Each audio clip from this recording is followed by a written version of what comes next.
आप हैरान हो जाएंगे सुनकर कि बांके बिहारी के मंदिर में मंगला आरती क्यों नहीं होती। तो हुआ यूं कि एक आदमी बांके बिहारी के मंदिर के बाहर रोज सफाई करता था और वहीं भोजन करने के बाद रात्रि में मंदिर के बाहर ही सो जाता। एक दिन पुजारी जी ने सोचा कि यह आदमी इतनी मेहनत करता है तो चलो इसे कोई काम देते हैं। अब आदमी से पूछा गया कि गैया चरा सकते हो? तो उस आदमी ने पूछा कि गैया किसकी है, क्योंकि मैं ठाकुर के अलावा किसी का काम नहीं करता। तो पुजारी जी ने कहा कि गैया भी ठाकुर जी की ही है। तो उसने कहा मैं कर दूंगा। तो पुजारी जी ने कहा कि तुम कल से गैया लेकर जाना और तुम्हें भोजन भी वहां जंगल में ही मिल जाएगा। अगले दिन वो गैया लेकर गया और गैया चराने लगा। रोजाना उसके पास दोपहर में खाने के समय पर भोजन पहुंच जाता था। अब एक दिन क्या हुआ कि भोजन के समय पर भोजन नहीं आया, तो भूख की वजह से वह आदमी चिंता में आ गया। सोचने लगा कि जाकर पुजारी जी से शिकायत करूंगा और बहुत गुस्सा होने लगा। तभी एकदम से पीछे से आवाज आई कि गवाले आजा, अपना भोजन कर ले। और उसने पीछे देखा तो वहां दिखा तो कोई भी नहीं, लेकिन एक पेड़ के पास लाल मखमली कपड़े में कुछ बंधा हुआ रखा।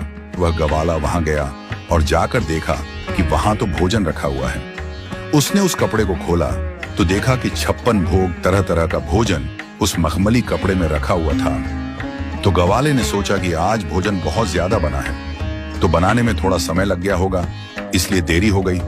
लेकिन फिर भी उसने कहा कि आज कोई आदमी दिखाई नहीं दे रहा है जो भोजन लेकर आया, तो कहीं ऐसा तो नहीं कि ठाकुर जी खुद ही भोजन लेकर आए हों। क्योंकि वह कृष्ण का इतना अनन्य भक्ता था तो उसे विश्वास था कि कृष्ण कभी भी उसके पास आ सकते हैं। उसने आराम से भोजन किया और वो लाल कपड़े में सारे बर्तन बांध करके शाम को पुजारी जी के पास पहुंचा और जाकर बोलता है, पुजारी जी आज आपका कोई आदमी भोजन देने नहीं आया, मुझे लगता है कि आज ठाकुर जी खुद भोजन देने आए। पुजारी जी बोले कि आज तो भोजन बना ही नहीं, क्योंकि आज तो एकादशी का दिन है, आज तो व्रत है सबका।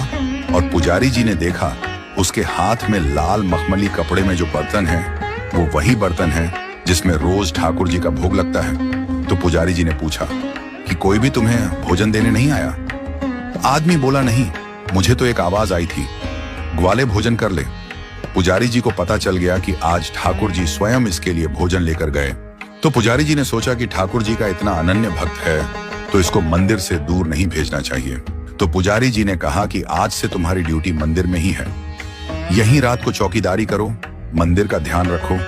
मंदिर के द्वार बंद होने के बाद कोई भी मंदिर में आए जाए नहीं। तो उस रात से उस ग्वाले की ड्यूटी शुरू हो गई।